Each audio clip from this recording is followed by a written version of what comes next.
Oi, crianças, vamos para o assunto de hoje, tá? Continuando o assunto da semana retrasada, que a gente estava falando sobre os povos indígenas. Hoje a gente vai ver os povos, tá certo, de origem africana, né? Ou seja, os negros, né? Por que a gente tá vendo esses povos? Porque a gente tá vendo o assunto de miscigenação, né? O que seria miscigenação? É a mistura das etnias, né? Indígena, africana, né, e branca, né, europeia, que formaram que deram origem ao nosso povo brasileiro, não é isso? Então vamos para o povo de origem africana, tá bem? O que a gente precisa começar a ver aqui é praticamente a gente vai ver uma revisão, tá? E vocês podem até pensar que é aula de história, porém não é. Então a gente vai fazer uma revisão que vocês já estão praticamente com isso aí na cabeça, a gente só vai relembrar, né? Então a gente começa a aula de hoje no século XVI, tá? Por quê? Porque foi a partir desse século XVI que os negros, né, que os africanos, eles começaram a vir para o Brasil. Eles foram trazidos da África para cá. Né? Agora lembrando que não foi um convite, né? Eles não, os brancos, os europeus, eles não chegaram lá perguntando se os africanos queriam chegar aqui, vir para cá. Eles foram trazidos na marra, tá bem? Então, eles foram trazidos para cá, para o Brasil, para servir de quê? Para servir de mão de obra para Portugal, né? Porque o Brasil, nessa época, desde o século XV, que o Brasil era colônia de Portugal, né? Portugal era a metrópole, ou seja, o que isso quer dizer, metrópole era o país principal, né? O país mais importante, e a colônia tinha sido aquela terra, aquele território que tinha sido dominado pela metrópole, no caso Portugal, tá bem? Então, vê só, essa mão de obra, né, esses africanos que foram trazidos para cá, eles foram trazidos para trabalhar aqui primeiramente, né, no plantio de cana-de-açúcar, que vai aí entre o século XVI e século XVII. Depois, tá certo, eles foram trazidos para trabalhar na exploração do ouro, né, que vai aí do século XVIII até o século XIX, né, século XVII, século XVIII, perdão. E o cultivo, tá, de café, que vai se prolongar aí entre o século XVIII e o século XIX, tá bem? Então, a gente vai ter, ó, a mudança de ciclo de um para outro, utilizando a mão de obra escrava. Né? Lembrando também que o índio, que a gente já falou aqui, né, semana retrasada, ele também serviu de mão de obra, só que aí ele, como não tinha tato, né, por trabalho pesado, porque ele era mais voltado para a agricultura, então os europeus disseram que eles não eram povos corajosos, então vamos pensar em escravizar outro povo, né? Como já os africanos já trabalhavam lá na África com a plantação de cana-de-açúcar, então se viu a oportunidade de escravizar o negro, né? E aí foram trazidos para cá, tá? Explicando também que uma outra questão, tá? Além do negro servir como mão de obra escrava para Portugal, tá? Mão de obra escrava. O negro também, tá bem? Como é que eu vou falar, tá? Ele era, tá, bastante lucrativo para quem comprava, né? No caso, para quem vendia o escravo. Né? Então, eles eram trazidos para cá para trabalhar e quem vendia recebia muito dinheiro. Tá bem? Porque ele era como se fosse uma mercadoria. O colonizador, ele não via o negro como gente, ele via, tá certo, o negro como uma mercadoria. E aí, essa mercadoria valia muita grana. Principalmente, tá certo, se aquele negro viesse de uma determinada região, tá? Que é o que a gente vai falar mais adiante. Para vocês terem uma ideia como esse mercado ele era lucrativo, então foi trazido da África aproximadamente, tá certo? Alguns historiadores verificaram que foram trazidos para aqui para o Brasil aproximadamente, tá? Cerca de 4, tá certo? 5, ou seja, 4 milhões e meio de escravos, tá certo? De negros para cá, para virarem escravos aqui, para trabalhar como mão de obra. Tá? É muita gente, não é pouca gente não, tá bem? Vê só, essa questão, tá, vamos pensar assim, eles foram trazidos para cá, mas a gente não costuma pensar que o escravo, tá certo? Que o negro tenha tido vida lá na África, né? A gente só pensa assim, ele veio pra cá e lá ele não tinha vida, mas tinha, tá bem? Para falar a verdade, muitos desses escravos que trabalhavam aqui, que aqui não se tornava nada, tá? Por quê? Porque aquilo que eu estava acabando de falar, para o colonizador, o negro era apenas uma mercadoria, né? Então, lá na África, eles tinham vida. É tanto que, tá certo? Eles formavam pequenos agrupamentos, ou seja, eram de pequenas aldeias, tá? Ou muitos deles lá eram príncipes, eram reis, tá? Nessas aldeias, tá? Então eles tinham cargos importantes lá e quando foram raptados, trazidos para aqui para o Brasil, eles passavam a ser mercadoria, tá bem? Passavam a não ter nada, tá? Então eles tem muitos negros, tá certo? De origem aqui, né? No Brasil, que foram escravizados, mas que eram de origem, tá certo? Reais no caso, né? Lá na África, tá bem? Então vê só. Quando eles eram trazidos para cá e eles eram, tá certo, separados, né, porque só ficavam juntos os filhos, né, que fossem menores de 7 anos com as mães. Então, se fosse maior de 7 anos, eles seriam separados. Então, era separado a esposa do marido, né, do filho que tivesse mais de 7 anos. Então, eles mesmos se identificavam, né, porque lá eles tinham a cultura deles, então eles se conheciam. Então eles se identificavam, então automaticamente eles diziam de qual era a tribo que eles viam, né? Então muitos desses negros eles vinham de tribos como essas aqui, ó, tá? Minas, né? Congos, Cambindas, Caxanzes, Angolas, Benguelas e Moçambiques, tá? Que era o local, né? Determinava o local de onde eles vinham. Então vamos dizer que essa era as origens de onde eles vinham. Então o colonizador ele não conseguia, tá? Ele não percebia essa diferença. Então como é que o colonizador ele determinava de onde vinha o negro? Então ele determinava apenas pelo porto e pela feira, ou seja, pelo comércio onde ele ia ser vendido. Então se eu comprei um escravo, eu comprei um escravo naquele porto de tal lugar, tá? Ou eu comprei um escravo naquela feira, naquele comércio ali.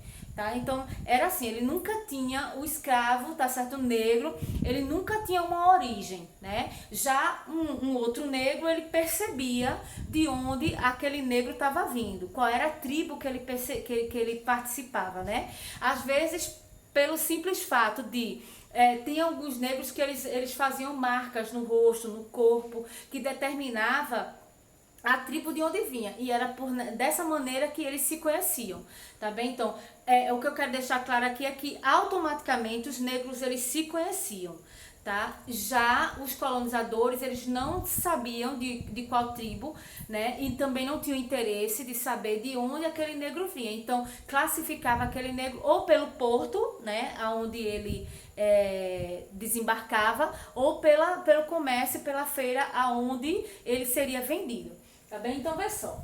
Nessa questão dessa generalização, tá? Por quê? Porque todo colonizador só conhecia o escravo ou pelo porto ou pela feira, tá? Passou por muito tempo, tá certo, escondido na história da África, né? Primeiro, por quê? Porque a gente não sabia muito a respeito do negro, né? Então, principalmente porque o negro não sabia escrever, né? Então, a gente vai ter aqui no Brasil praticamente mais de 300 anos de escravidão, e esses negros quando chegavam aqui no Brasil eles não sabiam ler nem escrever. Por quê? Porque não era interesse do colonizador saber informar, tá certo, ou ensinar o negro a ler e escrever, porque ele era apenas o que? Mercadoria. Ele tinha que trabalhar apenas, tá certo, para o colonizador e servir a ele somente. Então não interessava ao colonizador saber se o negro sabia ler, escrever, falar ou se vestir. Tá bem? Então, ao longo, tá certo, da história, tá bem? Eles vão ficar escondidos, né? Então, a gente não sabia muito, não ia ter muito a se entender da história do negro. A não ser, tá certo? A gente ficou sabendo de determinadas coisas dos negros pela história oral, né, pelo que se contava, né, de um para outro, tá bem? Aquela questão, né, de que a história é fofoqueira, né, a pessoa que é historiadora é fofoqueira, mas não, às vezes tem documento, né, comprovando o fato lá. Então, vê só, tá? Ao longo do período, tá certo, da escravidão no Brasil, muita gente pensa assim, né, ó, como eu acabei de dizer agora, que os negros passaram, né, sendo escravos mais de 300 anos. Então, às vezes as pessoas pensam assim, poxa, como é que um povo consegue ser escravo durante 300 anos, né? Eles se conformaram com a escravidão, não é bem assim, tá bem? É a questão, eles não se conformaram, então a gente tem a questão do inconformismo, tá bem?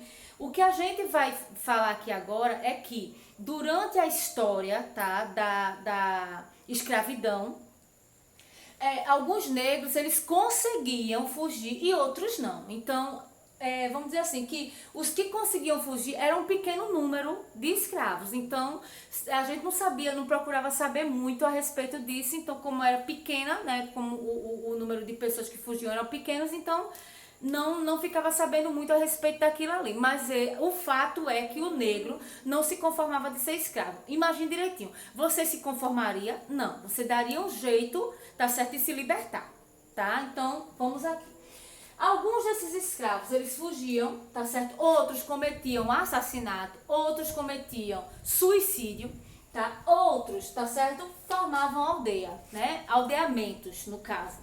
Esses aldeamentos, ou seja, eles fugiam para a mata, né, para a floresta. Por que para a floresta? Porque na floresta tinha muito mato, então não era um local de fácil acesso a eles. Então lá eles formavam pequenas aldeias, né, onde se juntavam negros que sabiam se defender através da capoeira, e esses aldeamentos passavam a ser chamados de quilombos. Quem morava nos quilombos eram chamados de quilombolas, tá bem? Esses quilombos, né, quando eram descobertos, né, porque o colonizador, o dono do escravo, né, como tinha pago muito caro por ele, não ia deixar, tá certo, o escravo livre, solto, feliz da vida na mata, então vai atrás dele. De que forma? Colocando cachorro, tá certo, colocando capatazes atrás dos escravos, até que eles fossem capturados. Quando eles fossem capturados, eles eram trazidos, tá certo, para a fazenda, e aí eles iriam sofrer pesados castigos, tá certo? Como surras, né? Muitos deles eles levavam queimaduras, né? Passavam, vamos dizer, dias aprisionados, passavam dias sem tomar água e sem comer, tá? Então eram castigos pesados mesmo, tá bem? A gente vai ter o destaque aqui para os quilombos que a gente estava falando, para o maior, vamos dizer assim, foco de resistência negra que a gente vai ter de conhecimento no Brasil, que foi o Quilombo dos Palmares. Né? O Quilombo dos Palmares, ele estava localizado, vamos dizer assim, estava não, porque ele não existe mais hoje como quilombo, mas ele existe como área, tá? Então, se você um dia quiser visitar, ele tá lá aberto, tá bem? Ainda existem pessoas que vivem lá, que são descendentes de escravos, tá? Dessa época aí, que é o chamado Quilombo dos Palmares. Então, o Quilombo dos Palmares está localizado na Serra da Barriga, que fica ali na divisa, tá certo? Entre Alagoas e Pernambuco. Seu líder na época era Zumbi, né, conhecido como Zumbi dos Palmares, e durante vários e vários séculos eles tentaram, vamos dizer assim, invadir o quilombo, mas eles só conseguem, tá certo, no ano de 1693, tá? Quando o Zumbi vai ser vítima de traição de um próprio negro, tá? Que o governo oferece a esse negro uma quantidade muito grande de ouro. Esse negro pensa que vai receber esse ouro, tá? E vai ficar rico e vai se tornar uma pessoa, né, livre da escravidão, mas isso não acontece porque foi apenas para atrair Zumbi. E aí Zumbi, ele é morto, tá? A cabeça dele é arrancada, né, colocada em praça pública para servir de exemplo. O que aconteceu, tia, com o traidor? Também sofreu o mesmo castigo, tá? Então, os castigos daquela época eram assim, tá? Eles eram colocados em praça pública para servir de exemplo para os demais ficarem com medo e não fazer a mesma coisa, tá bem? Então, essa resistência, tá certo, dos negros, ela vai durar até sair definitivamente a lei, tá, que libertava todos os escravos da escravidão. Ela é assinada, tá certo, pela princesa Isabel no dia 13 de maio de 1888, eu botei ali a data, ó. Mas a gente sabe que esse negro, ele vai ser libertado, tá, em 1888. O documento vai ser de fato assinado, mas muito negro, ele não sabia ler, ele não sabia escrever, ele não tinha como sair, tá, para trabalhar, né? Então, alguns negros, eles vão permanecer nas fazendas, em troca de quê? De comida e um lugar para dormir. Né? Outros, eles vão sair mesmo da fazenda, vão para a rua, e aí começam a surgir as favelas, tá? Porque eles não sabiam ler, nem escrever e nem muito menos trabalhar corretamente. Então, não era todo mundo que aceitava um negro trabalhando, né? Então, era muito complicada a vida do negro.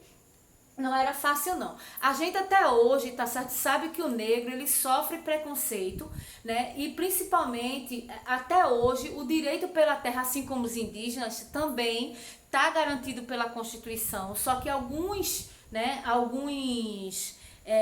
vamos dizer assim, cargos políticos não determinam que esse negro, ele tenha o direito da posse da terra. Então, existem, tá certo, no Brasil, mais de vamos dizer assim, 1000 territórios, né, aonde os negros, eles vivem, que são determinados como quilombos, né, como áreas de quilombolas, só que só foi determinada a divisão de terra para apenas 150. Né? Então, vê bem, a gente tem 1000 aldeias catalogadas, né? 1000 aldeias lá que a gente sabe que foram descendentes de africanos que têm direito a essas terras, só que o governo só liberou para 150. Então, vê só, a gente já vê aí, tá, a questão do direito que não está sendo exercido nessa questãozinha aí, tá bem? Então, vê só, quem tiver dúvida me procura lá, que eu acho que vocês não vão ter, tá bem? Mas se tiver, pode me perguntar lá, que eu respondo na boa, tá? Então, até a próxima aula e cheiro. Se cuide!